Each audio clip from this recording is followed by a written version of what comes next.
Welcome back. In today's video I'll be showing you how to rotate video in Davinci Resolve. Remember to leave a like and feel free to subscribe if the video helps. Let's get into the method. To rotate video in Resolve, first make sure you're in the Edit tab at the bottom and that you have your video clip inserted into the timeline. Click on the clip you want to rotate and then go to the Inspector tab in the top right. If it's not open, click on where it says Inspector. Now choose Video in here and look for the Rotation Angle option. You can use this to change the angle by dragging it to the left or right. If you want your video to rotate as it plays, you'll need to use keyframes, which is the small diamond icon next to the rotation angle option. Click this at the time of the video where you want to start rotating it, and then move forward in time and click it again, but change the rotation angle and it should rotate as the video plays.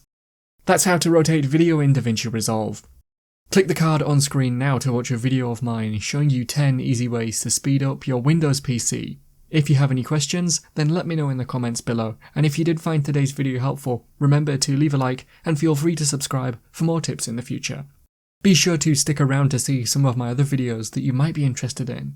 Thanks so much for watching, and I will see you in another video.